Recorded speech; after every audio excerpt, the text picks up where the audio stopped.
Find out the will of God. And during that time, you can talk to other people. Well, what do you think I should do?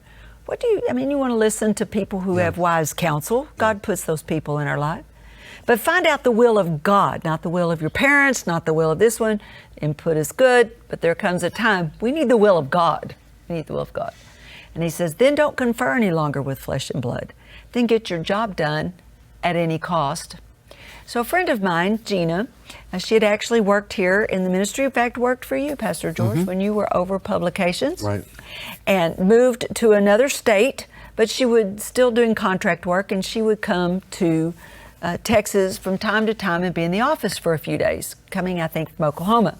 So one day she gets in the car and decides to drive to Fort Worth, and she said, I'm going to pray in tongues. I'm going to pray out my destiny, because I don't know what I'm supposed to do from this point in my life.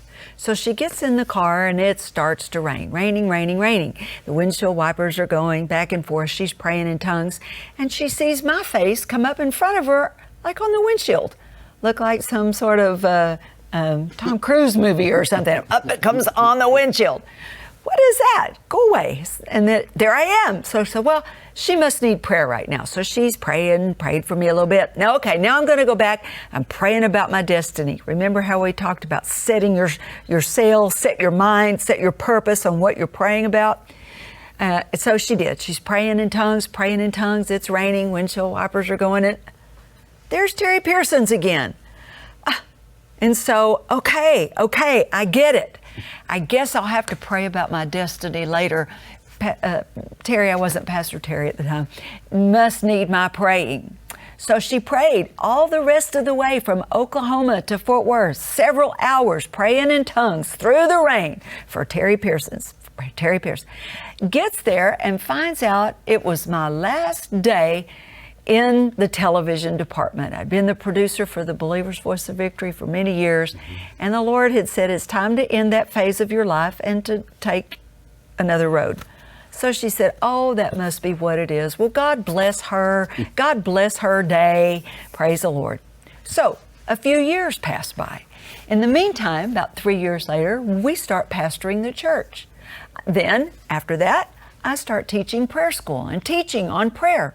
About a year or so into that, 2 years into it, I was in a meeting in Anaheim, California. And I was this impression that I needed to go back to my hotel room to pray. Not sure why, but I needed to. So I went back to my room during the break, laid across the bed, and I'm praying in tongues. And I heard myself pray this prayer, Lord, I need help. Send help. And I'm not so sure I was fully aware of how much help I needed. Lord, I need help. Send help. And it was like, the only way I know to describe it to you, like a feather that dropped. I just could sense something had floated down from heaven, landed in my heart, and it was Gina Lennis' name. Gina Lennis. Oh. Well, how about that? I haven't seen Gina in a long time. Time to go back to the meeting. It was during a convention. So I gather my things, go back over to the convention center, come down the hallway to walk in, and lo and behold, there is Gina Lennis. Gina, what are you doing here? Well, I just decided to come to the meeting. It's so nice to see you.